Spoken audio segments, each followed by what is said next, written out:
أعوذ بالله من الشيطان الرجيم بسم الله الرحمن الرحيم لن تنالوا البر حتى تنفقوا مما تحبون وما تنفقوا من شيء فإن الله به عليم وقال تعالى إن أول بيت وضع للناس للذي ببكة مباركة وهدى للعالمين صدق الله العظيم۔ یہ چوتھے پارے کی پہلے صفحے کی دو آیات ہیں، ان کا خلاصہ آپ کے سامنے پیش کیا جا رہا ہے۔ پہلی آیت کا ترجمہ یہ ہے، آپ نیکی کے اعلیٰ مقام تک اس وقت تک نہیں پہنچ سکتے جب تک آپ اپنی پسندیدہ چیزوں میں سے کوئی چیز اللہ کی راہ میں خرچ نہ کریں۔ جو سب سے زیادہ آپ کو پسند ہے وہ اللہ کی راہ میں خرچ کرو تو نیکی کے اعلیٰ مقام تک پہنچ سکتے ہیں۔ کیا دنیا میں کوئی ایسا انسان ہے جس نے نیکی کے اعلیٰ مقام تک پہنچنے کی کوشش کی؟ تو سب سے پہلا طبقہ جو اللہ کے نبی صلی اللہ علیہ وسلم کی تربیت کے نتیجے میں اس دنیا میں وجود میں آیا، یعنی حضرات صحابہ کرام کا طبقہ۔ یہاں قرآن کا اترنا اور یہاں عمل کا شروع ہو جانا، یہ آپ کا جذبہ تھا۔ اس آیت میں یہی چیز بتائی گئی ہے۔ اللہ اور اللہ کے رسول صلی اللہ علیہ وسلم کا کوئی حکم آ جائے، پھر بظاہر ہمیں اپنا کتنا بھی نقصان نظر آ رہا ہو مگر وہ نقصان نہیں ہے، انجام کے اعتبار سے وہ بہت بہتر ہے۔ چنانچہ حضرت ابو طلحہ رضی اللہ تعالیٰ عنہ، جن کا مسجد نبوی کے سامنے ایک بہترین شاندار باغ تھا، اس میں ایک کنواں تھا جس کا نام تھا بیرحہ۔ اللہ کے نبی صلی اللہ علیہ وسلم اس کنویں کا میٹھا پانی تناول فرماتے تھے۔ آج تو زائرین مدینہ کے لیے وہ بلڈنگ بن گئی، مفسرین نے لکھا ہے کہ اس بلڈنگ کا نام اصطفیٰ منزل ہے، مگر آج ہے کہ نہیں وہ معلوم نہیں ہے، نہیں ہوگی شاید، یہ اس زمانے کی بات ہے۔ تو وہ باغ اللہ کے نبی صلی اللہ علیہ وسلم کی خدمت میں آ کر کے عرض کیا، رسول اللہ قرآن کی یہ آیت ہم نے اترتے ہوئی سنی، میرے مال میں سب سے قیمتی مال یہ باغ ہے۔ اللہ کے نبی صلی اللہ علیہ وسلم نے فرمایا، ابو طلحہ واہ واہ، کتنی شاندار نفع کی چیز تم نے اللہ کی راہ میں لٹائی ہے۔ آپ صلی اللہ علیہ وسلم نے حکم فرمایا، ابو طلحہ اس باغ کو اپنے قریبی رشتہ داروں میں تقسیم کرو۔ چنانچہ انہوں نے اپنے قریبی رشتہ داروں کے درمیان اس کو تقسیم کر دیا۔ دوسرے صحابی نے یہ آیت سنی، حضرت زید بن حارثہ رضی اللہ تعالیٰ عنہ۔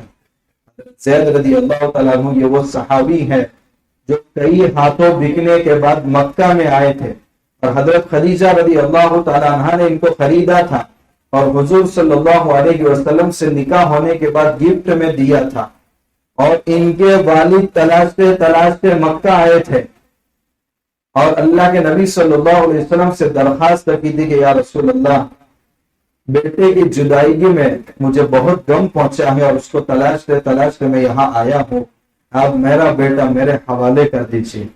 ایک پرائے کا بیٹا، لیکن اللہ کے نبی صلی اللہ علیہ وسلم کا معاملہ ان کے ساتھ کیسا تھا؟ تو حضور صلی اللہ علیہ وسلم نے فرمایا، میں تو بالکل حوالے کرنے کو تیار ہوں، مگر آپ اپنے بیٹے سے پوچھ لیجئے، اگر وہ آنا چاہے تو آپ لے جا سکتے ہیں۔ تو والد نے کہا، زید، کسی کی غلامی میں رہنے سے بہتر آزاد زندگی گزارنا اچھا ہے، آپ ہمارے ساتھ آ جائیں۔ تو بیٹے نے کہا، محمد کی غلامی 1000 آزادی سے بہتر ہے، میں ہرگز تمہارے ساتھ نہیں آ سکتا۔ اللہ کے نبی صلی اللہ علیہ وسلم نے ان کو اپنا لے پالک بیٹا بنا دیا۔ وہ لے کر کے آئی، یا رسول اللہ، میرے پاس کریٹا گاڑی ہے اور مجھے سب سے زیادہ پسند ہے۔ گھوڑا تھا شاندار جو ان کو پسند تھا، وہ اس زمانے میں اس کا بیبی گھوڑے کا یہی تھا۔ تو اللہ کے نبی صلی اللہ علیہ وسلم نے ان کے بیٹوں اسامہ کو بلایا اور کہا، یہ گھوڑا لے کے جاؤ۔ تو حضرت زید رضی اللہ تعالیٰ عنہ نے کہا، یا رسول اللہ، یہ تو ایک جیب سے رقم نکالی اور دوسرے جیب میں ڈال دی، مجھے اس کا ثواب ملے گا یا نہیں ملے گا؟ آپ صلی اللہ علیہ وسلم نے ان کو دل کو اطمینان دیا اور تسلی دی، کہ تمہارا یہ صدقہ اللہ کے وہاں قبول ہو گئے۔ تو ہمارے صدقات اور خیرات کے سب سے زیادہ مستحق اگر کوئی ہے تو ہمارے رشتہ دار ہیں۔ ان کو سماج میں اوپر لایا جائے. اگر ہر شخص یہ کوشش کرے تو کسی کا کوئی رشتہ دار غریب نہیں رہ سکتا. بلکہ آج تو حالت یہ ہے کہ بھائی کے گھر میں اچھا کھانا پک رہا ہے مگر بہن غریب ہے، ٹھیک نہیں ہوتی کہ اس کے گھر میں رمضان جیسے مبارک مہینے میں کچھ پہنچایا ہے. حالانکہ یہاں دگنا ثواب ہے. رشتہ داری کا خیال رکھا اس کا بھی ثواب ہے، اور صدقہ اور خیرات کیا اس کا بھی ثواب ہے. یا حضرت زید کے بیٹے کو حضور گھوڑا دے رہے ہیں، بیٹے کو دے رہے ہیں.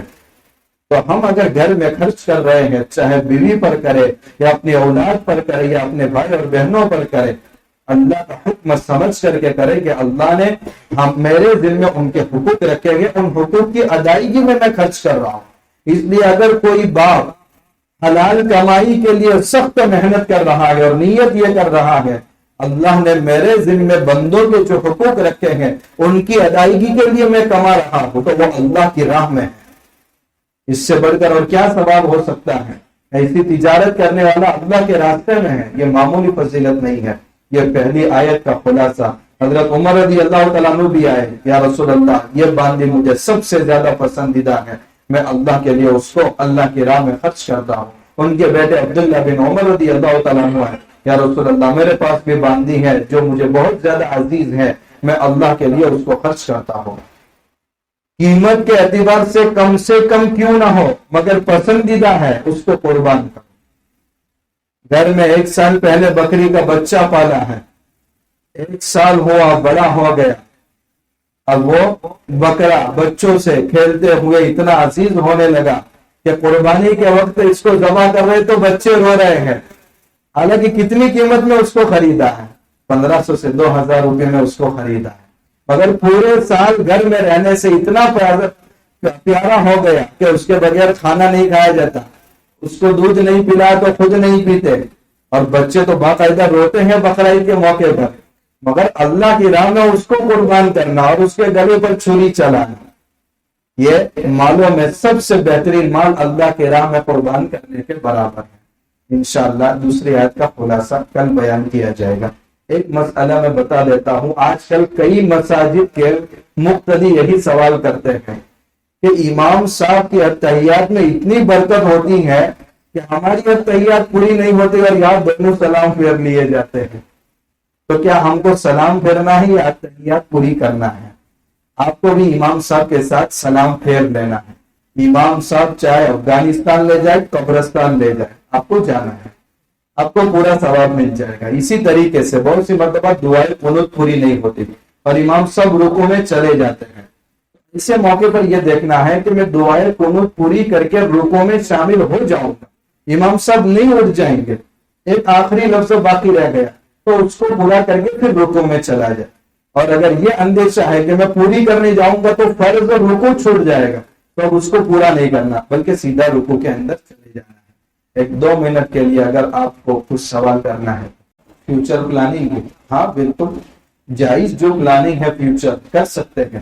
اللہ کے نبی صلی اللہ علیہ وسلم ازواج مطہرات کو جو خرچہ دیتے تھے تو سال بھر کا غلہ ہر ایک کے گھر میں بھرواتے تھے.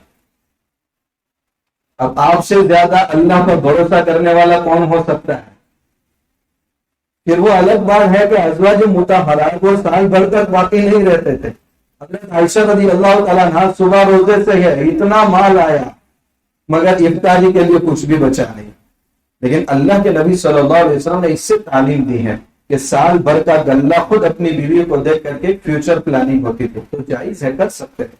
ظہر اور عصر کی نماز میں آواز سے امام سب تلاوت نہیں کرتے. دیکھیے وقت ایسا ہے کہ اگر وہاں جہری قرات رکھی جاتے تو پھر مقتدیوں کو انبساط قباحت محسوس ہوتی ہے. اس لیے شریعت نے وقت کا بھی اعتبار کرتے ہوئے ظہر اور عصر میں قرات نہیں رکھی. اور فجر کی نماز، مغرب کی نماز اور عشاء کی نماز یہ بالکل چستی کا وقت ہے اور قرآن کو شاندار انداز سے سنے جانے کا وقت ہے، اس لیے وہاں جہری قرات رکھی ہے. جمعہ جو ظہر کا بدن ہے اس میں آواز سے قرات اس لیے کی جاتی ہے کہ مجمع شوق سے آتا ہے، وہ شوق کی رعایت کے اندر آواز سے تلاوت رکھی گئی. اسی طریقے سے عید کی نماز جو صبح ہی پڑھی جاتی ہے اس میں بھی آواز سے، کیونکہ مجمع آتا ہے اور اسلام کی شان ہوتی ہے تو قرآن کی تلاوت کے ذریعے اس شان کا بھی اظہار ہوتا ہے. اور تلاوت کو مقتدی بھی توجہ سے سنتے ہیں، وقت کی بھی رعایت کی، اور بھی بہت ساری حکمتیں علماء نے لکھی ہیں اس کی۔ عصر کے بعد کر سکتے ہیں، فجر کے بعد بھی سجدہ تلاوت کر سکتے ہیں، عصر کے بعد بھی کر سکتے ہیں، لیکن مغرب کا وقت ہونے سے 20 منٹ پہلے جو یہ مکروہ وقت ہے، اس مکروہ وقت کے اندر سجدہ نہیں کرنا۔ ٹھیک اسی طرح اشراق کا وقت شروع ہونے سے 20 منٹ پہلے، یہ بھی مکروہ وقت ہے۔ فجر کے بعد فوراً مکروہ وقت شروع نہیں ہوتا، اس لیے اس وقت سجدہ کر سکتے ہیں۔ ٹھیک اسی طرح تہجد کا وقت ختم ہوا، اب فجر کی فرض نماز ہے، اس وقت کے اندر 2 رکعت سنت کے علاوہ کوئی نماز نہیں پڑھ سکتے، لیکن سجدے کی آیت آئی تو سجدے تلاوت کر سکتے ہیں۔ ایک آدمی نے ایک دن میں پورا قرآن ختم کر لیا، 14 سجدے ایک ساتھ آخر میں بھی کر سکتے نہیں، کھڑا ہونا ضروری نہیں۔ سجدے تلاوت کے لیے تحیات میں بیٹھ کر اللہ اکبر کہہ کر سیدھا سجدے میں جائے، پھر اس کے بعد اس کو اختیار ہے کہ بیٹھ جائے یا کھڑا ہو جائے۔ اگر جانا ہے تو کھڑا ہو جائے، اگر بیٹھنا ہے تو بیٹھ لے، اختیار ہے۔ سبحان اللہ۔